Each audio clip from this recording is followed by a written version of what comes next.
কিন্তু ইউনূস সরকার ক্ষমতা গ্রহণ করার সাথে সাথেই কিন্তু তারা এই ইউনূস সরকারকে যথেষ্ট পরিমাণ সহযোগিতা করেছে। তারা যদি সহযোগিতা না করত তাহলে কিন্তু ইউনূস সরকার আরেকটু বেকায়দায় পড়ে যেত।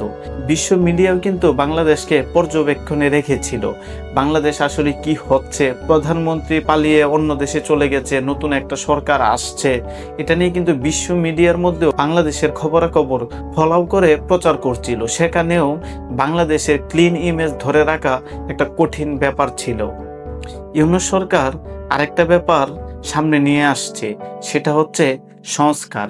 অভ্যুত্থানের পরপরই সংস্কার নিয়ে অনেক আলোচনা উঠে, সবাই নতুন বন্দোবস্ত চায়, বিশেষ করে নির্বাচন ব্যবস্থা, প্রশাসন, দুর্নীতি নিয়ন্ত্রণ, বিচার ব্যবস্থা, এসব বিষয়ে সংস্কারের কথা জোরালোভাবে ওঠে।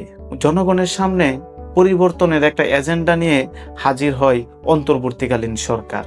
কিছু কিছু ব্যাপার ইউনূস সরকার অনেক ভালো করেছে। এখন চলুন ইউনূস সরকারের কিছু খারাপ দিক নিয়েও একটু কথা বলি। ইউনূস সরকারের সবচেয়ে বড় অভিযোগ, উনি অর্থনীতিতে অনেক বড় অথবা দৃশ্যমান কোনো ফল দেখাতে পারেনি।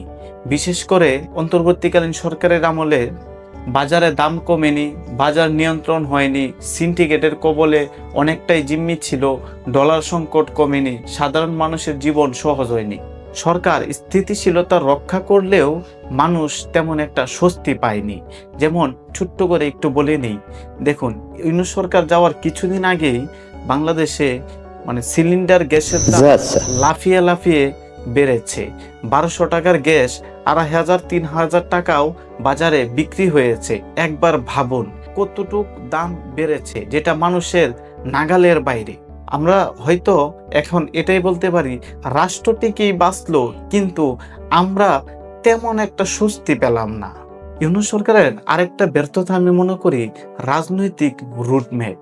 একটা অন্তর্বর্তীকালীন সরকারের প্রথমেই কাজ হলো যেসব রাজনৈতিক দলগুলো আছে তাদেরকে সম্পূর্ণ একটা রুটম্যাপ দেওয়া। উনি প্রথমেই এসে আওয়ামী লীগকে নিষিদ্ধ করে দিলেন। আওয়ামী লীগের বিচার হওয়া আবশ্যক, কিন্তু ওই মুহূর্তে তাকে নিষিদ্ধ না করলেও হয়তো পারত। উনি পরিষ্কার ট্রানজিশনও সরকারকে দিতে পারেনি। এই জন্য প্রথম অবস্থায় দেখবেন রাজনৈতিক সব দলগুলা নিয়ে একটা ঐক্যমত্য কমিশন হয়, কিন্তু যত দিন যেতে থাকে ততই কিন্তু ঐক্যমত্য কমিশনে ভাঙ্গন ধরে, অনেকগুলো ভাগ হয়ে যায়। তারা এক সময় ইউনূস সরকারের বিরুদ্ধে কিন্তু অনেকে কথা বলতে শুরু করে।